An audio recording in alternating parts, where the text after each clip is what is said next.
Es una reforma indispensable, una reforma que se consideraba y se considera urgente para eliminar los lastres que vinieron arrastrando dentro del Poder Judicial ministros, jueces y magistrados.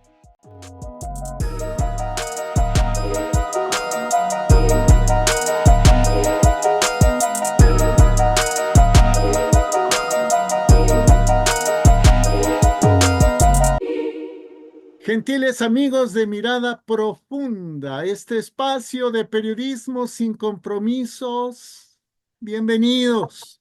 Saludamos al maestro en justicia federal, Víctor Manuel Ornelas Carsolio. Mi querido Víctor, se fue octubre, empezamos noviembre, pero el país en la misma vorágine. Primero, ¿cómo estás? Muy bien, querido Jorge, con el gusto de saludarte como siempre y desde luego también a todos nuestros amigos. Muchas gracias. No, gracias a ti. Querido Víctor, más o menos en 16, 17 horas aprobaron el supremacismo constitucional en la mayoría de los estados del país. Por otro lado, se designó a los 5 notables que decidirán quiénes buscarán ser electos para ser jueces, magistrados y ministros de la Corte. Aparece el expresidente de la Corte, Arturo Saldívar, y quien fue uno de los abogados de López Obrador cuando el desafuero en 2005. Los dados cargaditos. Y en el INE, en el Instituto Nacional Electoral, ya se alistan a disponer de más de 13,000 millones de pesos. Sí, escuchó usted bien, 13,000 millones de pesos para la elección de esos, la mitad de los jueces, de los magistrados y ministros, algo que ya sabemos que está con los dados cargados. Pero el país también aumenta en su grado de incertidumbre, querido Víctor. Mira, querido Jorge, este último aspecto de todo lo que has señalado me parece que es el más relevante, el más trascendente y el que más debería de preocuparnos. ¿Qué es lo que estamos transmitiendo hacia el exterior? ¿Qué es lo que le dejamos ver a nuestros socios comerciales? ¿Qué es lo que le dejamos ver al mundo respecto de lo que es México, su gobierno y su Estado de Derecho? Y hoy lo que estamos transmitiendo, querido Jorge, es esto. Es una extraordinaria incertidumbre en la que incluso el gobierno no es capaz de respetar y aceptar las decisiones del propio gobierno. Hay que recordar que el gobierno, querido Jorge, se ha dividido en nuestra república y esa es una característica esencial que le da razón de ser a la república justamente en 3, en un poder ejecutivo, en un poder legislativo y en un poder judicial. Los 3, querido Jorge, forman parte del mismo gobierno, tienen atribuciones distintas, competencias perfectamente determinadas por nuestra Constitución. Y hoy lo que vemos es a una parte del gobierno desacatando, insultando, confrontando abiertamente a otra parte del gobierno. A esa parte, querido Jorge, que es la que los contiene, la que los limita, la que le da certidumbre a todos de que en este país se respetan las normas jurídicas, se respeta el derecho, y lo que hoy estamos viendo es justamente todo lo contrario, querido Jorge.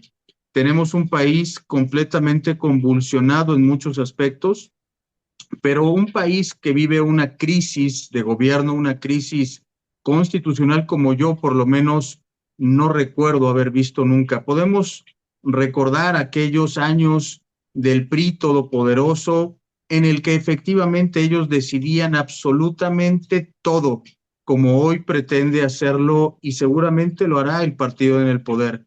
Ellos decidirán quiénes son aquellas personas que aparecerán en las boletas como jueces, como magistrados y como ministros.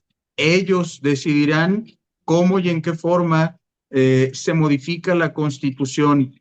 Ellos decidirán absolutamente todo, pero nunca habíamos visto esta parte en la que una presidenta de la República o un presidente de la República abiertamente dijera que no iba a acatar las disposiciones de otro poder simplemente porque no le parecían justas, porque no le parecían correctas y porque no le parecían legales. Esto, querido Jorge, va a traer una crisis como no hemos visto en tiempos recientes en muchos aspectos, sobre todo en el aspecto económico. Y si además le sumamos el extraordinario gasto que ejerce el gobierno en este país, bueno, podremos imaginarnos ya las consecuencias de lo que ello será. De hecho, la presidenta de la República criticó a los 8 ministros que renunciaron a sus cargos a partir del 31 de agosto de 2025, porque se van a llevar un montón de dinero. Pero resulta que esa reforma judicial la redactaron ellos mismos, los que ahora están en el poder. Es impresionante e increíble. Mira, querido Jorge, más allá de que, por supuesto, yo soy de aquellos que creen que aquellas personas que han prestado servicios tienen derecho a la remuneración y que la remuneración deberá de ser en la medida en la que esos servicios sean mucho más, digamos, complejos, complicados y haya mucho menos personas que los puedan realizar. La verdad es que, como tú bien lo referiste, fueron ellos mismos quienes redactaron los términos en los que estaba esta reforma. Y además me parece que la renuncia de estos 8 ministros es uno de los actos de dignidad más importantes que se ha visto desde hace mucho tiempo en los servidores públicos. Yo lo he dicho muchas veces, se lo he vivido lamentablemente y también lo he referido, que una de las características principales del servicio público es la mediocridad y el servilismo, querido Jorge. Hoy estos 8 ministros dan una muestra de todo lo contrario, de una gran dignidad, de una gran entereza, anteponiendo justamente sus valores a permanecer en un puesto agachados, doblados ante el poder. Me parece que además esto es muy digno y bueno, que se retiren con ciertos saberes es justamente lo que le corresponde. Si a la presidenta no le gusta, bueno, es simple y sencillamente más una decisión populista que caracteriza a un gobierno como este y como el que tuvimos anteriormente. Está el gobierno ya en franco desacato. ¿Qué podría pasar? Pues mira, querido Jorge, el Poder Ejecutivo y el Poder Legislativo tienen bajo su control al Ejército y prácticamente todas las dependencias de la administración pública van a hacer lo que ellos quieran, impondrán su voluntad y sus locuras, pero lo que no podrán hacer, querido Jorge, es negar la consecuencia de lo que la realidad impondrá a este tipo de decisiones. Tendremos profundos problemas económicos y profundos problemas políticos a nivel internacional. Esto, querido Jorge, llevará décadas en poder, digamos, subsanarlo, en recuperar la confianza de un Estado de Derecho, de que aquí lo que importa y lo que predomina no es el gobierno, sino es la ley, de que todos los servidores públicos se someterán al imperio de la ley y de la Constitución y no al contrario. Y hoy lo que hemos visto, querido Jorge, y lo que vendrá y lo que verán absolutamente todos es que todos tendrán que someterse a la voluntad del Ejecutivo y del Legislativo, del partido en el poder, por encima de la ley. Y esto, querido Jorge, más allá de una crisis constitucional, más allá de una crisis política, establecerá una crisis, desde luego, económica y de certidumbre, que, insisto, llevará muchos años, décadas, incluso poder resolverlo. Pero, ¿por qué una crisis económica, querido Víctor, si hablamos de una reforma judicial? Mira, querido Jorge, este es un país que depende en una inmensa mayoría, como casi todos, querido Jorge, de la iniciativa privada.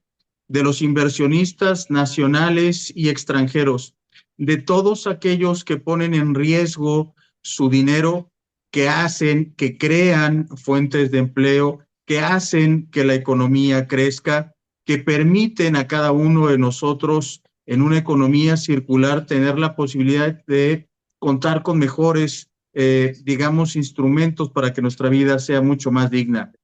Ante un escenario como este, querido Jorge, en la que no hay ninguna certidumbre de que puedas defender tus derechos frente al gobierno, nadie en su sano juicio invertiría en este país.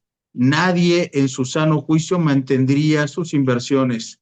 Nadie en su sano juicio le apostaría económicamente a un país en el que sabes que puedes perderlo todo en el momento en el que te enfrentes al gobierno. Y el gobierno o parte del gobierno lo ha dicho de una manera irresponsable, burlona, cínica y yo diría desvergonzada. Han dicho que se vayan con sus inversiones y tristemente, querido Jorge, eso es muy probable que suceda y a quienes nos perjudicará será aquellos a los que no vivimos ni dependemos del gobierno.